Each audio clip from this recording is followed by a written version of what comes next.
ಪದ್ಮನಾಭ ನಗರ, ಚಿಕ್ಕಪೇಟೆ ಮತ್ತು ಜಯನಗರವನ್ನ ವ್ಯಾಪಿಸಿಕೊಂಡಂತೆ ಇವತ್ತು ನಮೋ run for ನಮೋ ಅನ್ನುವಂತ ಒಂದು ಕಾರ್ಯಕ್ರಮವನ್ನ ಇವತ್ತು ಬೆಳಗ್ಗೆ ನಾವು ಆರ್ಗನೈಸ್ ಮಾಡಿದ್ವಿ.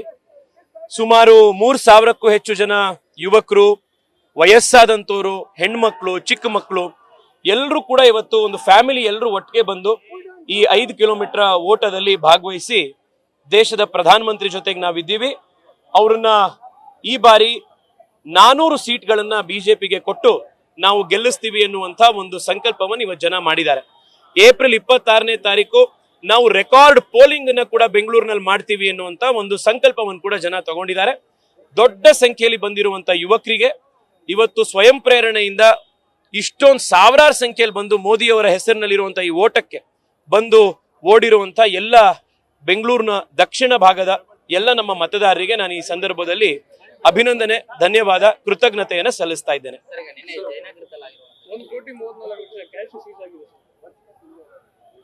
ಸರ್, ನಿನ್ನೆ ಬೆಳಗ್ಗೆ ಸುಮಾರು 10:45 ಅಷ್ಟೊತ್ತಿಗೆ ನನಗೊಂದು ಕರೆ ಬಂದು ಕಾಂಗ್ರೆಸ್ನ ಒಂದಿಷ್ಟು ಜನ ಸದಸ್ಯರು ಕಾಂಗ್ರೆಸ್ಸಿಗೆ ಸಂಬಂಧಪಟ್ಟಂತ ಒಂದಿಷ್ಟು ಕೋಟಿ ಹಣವನ್ನ 3-4 ಕಾರುಗಳಲ್ಲಿ ಅದನ್ನ ಟ್ರಾನ್ಸ್ಪೋರ್ಟ್ ಮಾಡ್ತಾ ಇದ್ದಾರೆ ಅನ್ನುವಂತ ಮಾಹಿತಿ ನಮಗೆ ಒಂದು ಸೋರ್ಸ್ ಇಂದ ಬರುತ್ತೆ. ತಕ್ಷಣದಲ್ಲಿ ನಾನು ಎಲೆಕ್ಷನ್ ಕಮಿಷನ್ ಅಧಿಕಾರಿಗಳಿಗೆ ಮತ್ತೆ ಫ್ಲೈಯಿಂಗ್ ಸ್ಕ್ವಾಡ್ ಅವರಿಗೆ ಇಂಟಿಮೇಟ್ ಮಾಡ್ತೀನಿ. ಕೇವಲ 4-5 ನಿಮಿಷದ ಒಳಗಡೆ ಎಲೆಕ್ಷನ್ ಕಮಿಷನ್ ಅಧಿಕಾರಿಗಳು ಆ ಜಾಗಕ್ಕೆ ಹೋಗ್ತಾರೆ. 3 ವೆಹಿಕಲ್ಗಳು, ಒಂದು red colour Volks wagon car, ಒಂದು ಅನ್ರಿಜಿಸ್ಟರ್ಡ್ ಹೊಸ ಬೆನ್ಸ್ ಕಾರು, ಒಂದು ತಪ್ಪಿಸ್ಕೊಂಡು ಹೋದಂತ ಒಂದು ವೈಟ್ ಫಾರ್ಚೂನರ್ ಕಾರು, ಒಂದು 4 ಟೂ ವೀಲರ್ಗಳು.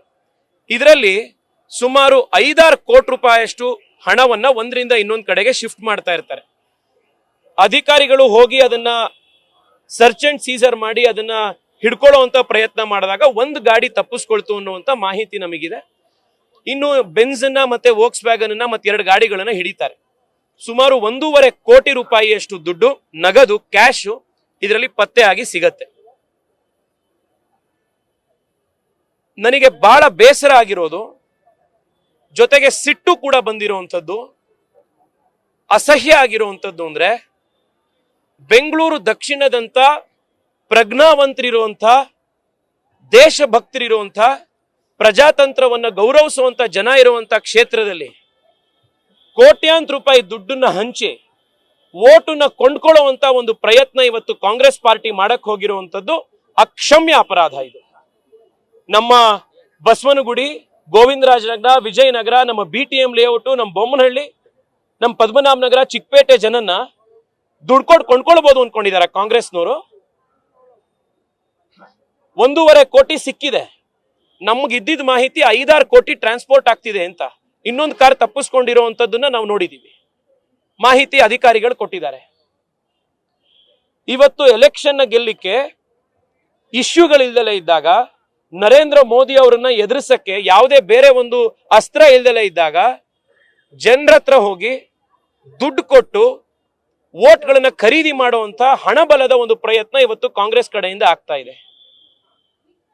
ಇನ್ನು 2-3 ದಿನದ ಹಿಂದೆ ಸಿದ್ದರಾಮಯ್ಯನವರು ಬೆಂಗಳೂರು ದಕ್ಷಿಣದಲ್ಲಿ ಒಂದು ರ್ಯಾಲಿ ಮಾಡಕ್ ಬಂದಾಗ ಚಿಕ್ಕಪೇಟೆಯಲ್ಲಿ ಅವರಿಗೆ ಸ್ವಾಗತ ಮಾಡ್ತಾ ಹಾರ ಹಾಕ್ತಾ ಕಾಂಗ್ರೆಸ್ನ ಒಬ್ಬ ಕಾರ್ಯಕರ್ತ ಅವನ ಜೇಬ್ನಲ್ಲಿ ಸಾರ್ವಜನಿಕ ಜನಕ್ಕೆ ಕಾಣುವಂತ ರೀತಿಯಲ್ಲಿ ಸಾರ್ವಜನಿಕವಾಗಿ ಒಂದಿಷ್ಟು ಉದ್ದದ ಪಿಸ್ತೂಲಿನ ಇಟ್ಕೊಂಡು ಅವನು ಹಾರ ಹಾಕ್ತಾನೆ.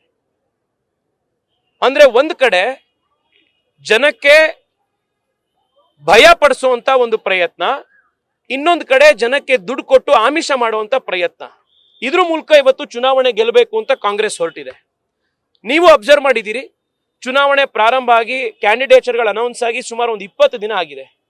20 ದಿನದಲ್ಲಿ ನಾನು ಇವತ್ತಿನ ತನಕ ನರೇಂದ್ರ ಮೋದಿ ಸರ್ಕಾರದ ಸಾಧನೆ ಬಿಟ್ಟು, ನಾನು ಬೆಂಗಳೂರಿಗೆ ಮಾಡಿರುವಂತ 5 ವರ್ಷದ ಕೊಡುಗೆ ಬಿಟ್ಟು, ಒಂದೇ ಒಂದು ಸಾಲು ಕೂಡ, ಒಂದೇ ಒಂದು ಸೆಂಟೆನ್ಸ್ ಕೂಡ ನಾನು ಕಾಂಗ್ರೆಸ್ ಪಾರ್ಟಿ ಹೆಸರನ್ನು ತಗೊಂಡಿರೋದಾಗ್ಲಿ, ನೆಗೆಟಿವ್ ಕ್ಯಾಂಪೇನ್ ಮಾಡಿರೋದಾಗ್ಲಿ ಒಂದು ಲೈನ್ ಇವತ್ತಿನ ತನಕ ಮಾಡಿಲ್ಲ. ನಾವ್ ಯಂಗ್ಸ್ಟರ್ಸ್ ಇದೀವಿ, ಯೂತ್ಸ್ ಇದೀವಿ, ಯಾರ ಬಗ್ಗೆನೂ ಹೆಸರು ಹೇಳಿ ಇನ್ನೊಂದು ಮಾಡಿ ಟೀಕೆ ಟಿಪ್ಪಣಿಗಳಿಲ್ದರೆ ಪಾಸಿಟಿವ್ ಕ್ಯಾಂಪೇನ್ ಮಾಡಬೇಕು ಅಂತ ನಾವು ಹೊರಟಿದ್ರೆ, ಇವತ್ತು ಕಾಂಗ್ರೆಸ್ನವರು ಕೋಟ್ಯಾಂತರ ರೂಪಾಯಿ ದುಡ್ಡು ಹಂಚಿ ಜನಕ್ಕೆ ಪಿಸ್ತೂಲ್ಗಳನ್ನು ತೋರಿಸಿ ಹಣಬಲ ಮತ್ತೆ ತೋಳ್ಬಲದ ಮೇಲೆ ಚುನಾವಣೆ ಎದುರಿಸಬೇಕು ಅಂತ ಹೊರಟಿದ್ದಾರೆ. ನನಗೆ ಕಾನ್ಫಿಡೆನ್ಸ್ ಇದೆ, ಬೆಂಗಳೂರು ಸೌತ್ನ ಸಾತ್ವಿಕ ಜನ ಈ ಹಣಬಲ ತೋಳ್ಬಲದ ಈ ಒಂದು ಪ್ರಯತ್ನಕ್ಕೆ 26ನೇ ತಾರೀಕು ಏಪ್ರಿಲ್ ಸರಿಯಾದಂತ ಉತ್ತರ ಕೊಡ್ತಾರೆ. ಲಕ್ಷ ಗಟ್ಟಲೆ ವೋಟನ್ನ ನರೇಂದ್ರ ಮೋದಿ ಅವರಿಗೆ ಕೊಟ್ಟು ಇಲ್ಲಿ ಸಾತ್ವಿಕವಾದಂತ ರಾಜಕಾರಣವನ್ನ ಗೆಲ್ಲಿಸ್ತಾರೆ ಅನ್ನುವಂತ ನನಗೆ. ಅದ್ರ ಜೊತೆಗೇನೆ ನಿನ್ನೆ ಈ ಇನ್ಸಿಡೆಂಟ್ ಆಗಿ ಹಣ ಎಲ್ಲ ಸಿಕ್ಕಾದ ಮೇಲೆ ಕಾಂಗ್ರೆಸ್ನ ಕ್ಯಾಂಡಿಡೇಟು ಮತ್ತು ಸಾರಿಗೆ ಸಚಿವರು ಎಲೆಕ್ಷನ್ ಅನ್ನು ಅವರೇ ನಡೆಸ್ತಾ ಇರೋದು. ಅವರು ಈ ಇನ್ವೆಸ್ಟಿಗೇಷನ್ ನ ದಾರಿ ತಪ್ಪಿಸುವಂತ ದೃಷ್ಟಿಯಿಂದ ಇದು ಬಿಜೆಪಿಗೆ ಸೇರಿರುವಂತ ಹಣ ಇರ್ಬೋದಲ್ಲ, ಇದು ಮೋದಿ ರ್ಯಾಲಿಗೆ ಜನನ್ ಕರ್ಕೊಂಡು ಬರೋದಿಕ್ಕೋಸ್ಕರ ಸೇರಿಸಿರುವಂತ ದುಡ್ಡು ಇರ್ಬೋದಲ್ಲ ಅನ್ನುವಂತ ಹೇಳಿಕೆಗಳನ್ನ ಅವ್ರ ಮಾಧ್ಯಮಕ್ಕೆ ಕೊಟ್ಟಿರೋದು ನಾನು ನೋಡಿದ್ದೀನಿ. ನಾನು ಮಾನ್ಯ ಸಚಿವರಲ್ಲಿ ಮಾಡುವಂಥದ್ದು ಒಂದೇ ಮನವಿ, ಸರ್ ದುಡ್ಡು ಕೊಟ್ಟು ಜನನ್ ಕರ್ಕೊಂಡು ಬಂದು ನರೇಂದ್ರ ಮೋದಿ ಅವರು ಬರ್ತಾ ಇದ್ದಾರೆ ನೋಡಿ ಅಂತ ಕರ್ಕೊಂಡು ಬರುವಂತ ದೈನೇಸಿ ಸ್ಥಿತಿ ಇವತ್ತು ಭಾರತೀಯ ಜನತಾ ಪಾರ್ಟಿಗೆ ಬಂದಿಲ್ಲ ಸರ್. ಬರೀ ಬೆಂಗಳೂರಲ್ಲ, ದೇಶದ ಯಾವ ಮೂಲೆಗೆ ನರೇಂದ್ರ ಮೋದಿ ಅವರು ಬಂದ್ರು ಕೂಡ, ವಿದೇಶಗಳ ನರೇಂದ್ರ ಮೋದಿ ಅವರು ಹೋದ್ರು ಕೂಡ ಸ್ವಯಂ ಪ್ರೇರಣೆಯಿಂದ ಜನ ನರೇಂದ್ರ ಮೋದಿ ಅವರು ನೋಡಕ್ ಬರ್ತಾರೆ. ದುಡ್ಡು ಕೊಟ್ಟು ಮೋದಿ ಅವರನ್ನ ನೋಡೋದಿಕ್ಕೆ ಜನನ್ ಕರ್ಕೊಂಡ್ ಬರ್ಬೇಕಾದಂತ ಸ್ಥಿತಿ ನಮಗಿವತ್ತಿಲ್ಲ. ಬಹುಶಃ ರಾಹುಲ್ ಗಾಂಧಿ ಅವ್ರು ಬರ್ತಾ ಇದ್ದಾರೆ ಅಂತಂದ್ರೆ ಬಿರಿಯಾನಿ ಕ್ವಾರ್ಟ್ರು ಒಂದಿಷ್ಟು ದುಡ್ಡು ಎಲ್ಲ ಕೊಟ್ಕೊಂಡ್ರೆ ಅವಾಗ ಜನ ಬರ್ಬೋದೇನೋ ಅವ್ರು ನೋಡಕ್ಕೆ. ನರೇಂದ್ರ ಮೋದಿ ಅವರನ್ನು ನೋಡೋದಿಕ್ಕೋಸ್ಕರ ಜನ ಅವರೇ ಪ್ರೇರಣೆಯಿಂದ ಸ್ವಂತ ಖರ್ಚಲ್ಲಿ ಅವರೇ ಬಂದು ದೇಶದ ನಾಯಕನ ನೋಡಕ್ ಬರ್ತಾರೆ. ನಾನಿವತ್ತು ಎಲೆಕ್ಷನ್ ಕಮಿಷನ್ ಅಧಿಕಾರಿಗಳಿಗೆ ನಿನ್ನೆ ರಾತ್ರಿನೇ ಒಂದು ಪತ್ರ ಕೂಡ ಬರೆದಿದ್ದೀನಿ. ಎಲೆಕ್ಷನ್ ಕಮಿಷನ್ ಅವರು ನಿನ್ನೆ ಈ 1.5 ಕೋಟಿ ರೂಪಾಯಿ ಏನ್ ಸೀಸ್ ಆಗಿದೆ ಅದು ನಾವು ಕೊಟ್ಟಂತ ಕಂಪ್ಲೇಂಟ್ ನ ಮೇಲೆನೆ ಅರೆಸ್ಟ್ ಮಾಡಿರುವಂತದ್ದು, ಅದನ್ನ ಸೀಸ್ ಮಾಡಿರುವಂತದ್ದು. ಆದ್ರೆ ಕಾಂಗ್ರೆಸ್ನ ಅಭ್ಯರ್ಥಿ ಮತ್ತೆ ಕಾಂಗ್ರೆಸ್ನ ನಾಯಕರುಗಳು ಇದು ಬಿಜೆಪಿಗೆ ಸೇರಿರುವಂತ ಹಣ ಅನ್ನುವಂತ ಏನು ಟ್ವೀಟ್ ಗಳನ್ನ ಹಾಕಿದ್ದಾರೆ, ಸ್ಟೇಟ್ಮೆಂಟ್ ಗಳನ್ನ ಮಾಧ್ಯಮಕ್ಕೆ ಕೊಟ್ಟಿದ್ದಾರೆ. ಇದ್ರ ಬಗ್ಗೆ ಕೂಲಂಕುಷ ತನಿಖೆ ಆಗಬೇಕು. ಯಾರದ್ದು ವೆಹಿಕಲ್ ಅನ್ನೋದ್ರ ಬಗ್ಗೆ ತನಿಖೆ ಆಗಬೇಕು. ಯಾಕೆಂದ್ರೆ ಕಂಪ್ಲೇಂಟ್ ನಾವೇ ಕೊಟ್ಟಿರೋದು. ಇದು ಯಾರ ಕಾಂಟ್ರಾಕ್ಟರ್ ಇಂದ ತಗೊಂಡ್ ಬಂದಿದ್ದಂತ ದುಡ್ಡು, ಯಾವ ಪಾರ್ಟಿಗೆ ಅವ್ರ ಲಾಯಲ್ಟಿ, ಇದ್ರ ಬಗ್ಗೆ IT ಇಲಾಖೆ ಇರ್ಬೋದು, ಎಲೆಕ್ಷನ್ ಕಮಿಷನ್ ಇರ್ಬೋದು, ಇವರೆಲ್ಲರೂ ಕೂಡ ಕೂಲಂಕುಷ ತನಿಖೆಯನ್ನ ಆದಷ್ಟು ಬೇಗ ಮಾಡಬೇಕು. ಎಲೆಕ್ಷನ್ಗಿಂತ ಮುಂಚೆನೆ ಮಾಡ್ಬಿಟ್ಟು ಇದನ್ನ ಸಾರ್ವಜನಿಕರಿಗೆ ಯಾವ ಸತ್ಯ ಅನ್ನೋದನ್ನ ತಿಳಿಸ್ಬೇಕು ಅನ್ನುವಂತ ಡಿಮ್ಯಾಂಡ್ ಅನ್ನ ನಾನು ಮಾಡಿ ನಿನ್ನೆನೆ ಎಲೆಕ್ಷನ್ ಕಮಿಷನ್ ಅಧಿಕಾರಿಗಳೇ ಪತ್ರ ಕೂಡ ಬರೆದಿದ್ದೀನಿ. ಯಾಕೆಂದ್ರೆ ಸತ್ಯ ಗೆಲ್ಬೇಕು. ಇವತ್ತು ಸುಳ್ಳು ಹೇಳಿ ತೋಳ್ಬಲದಿಂದ ಹಣಬಲದಿಂದ ಚುನಾವಣೆಯನ್ನು ಗೆಲ್ತೀವಿ ಅಂತ ಹೊರಟಿರೋರಿಗೆ ಜನ ಏಪ್ರಿಲ್ 26ನೇ ತಾರೀಕು ಉತ್ತರ ಕೊಡ್ತಾರೆ. ಇಲ್ಲ ಸರ್, ಇವತ್ತು ಮೈಸೂರು ಮತ್ತೆ ಮಂಗಳೂರಿನಲ್ಲಿ ಕಾರ್ಯಕ್ರಮ ಇರುವಂತದ್ದು. ನಾನು 6.5 ಕೋಟಿ ಕನ್ನಡಿಗರ ಪರವಾಗಿ ಮಾನ್ಯ ಪ್ರಧಾನಮಂತ್ರಿಗಳನ್ನ ಕರ್ನಾಟಕಕ್ಕೆ ಸ್ವಾಗತ ಮಾಡ್ತೇನೆ.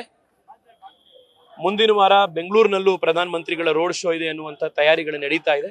ಅವತ್ತು ನಾವೆಲ್ಲ ಇಲ್ಲಿದ್ದು ಮಾನ್ಯ ಪ್ರಧಾನಮಂತ್ರಿಗಳಿಗೆ ಬೆಂಬಲ ಸೂಚಿಸೋಣ ಅನ್ನುವಂತ ಒಂದು ಮನವಿಯನ್ನು ಕೂಡ ಬೆಂಗಳೂರಿನ ಜನಕ್ಕೆ ನಾನು ಮಾಡ್ತಾ ಇದ್ದೇನೆ.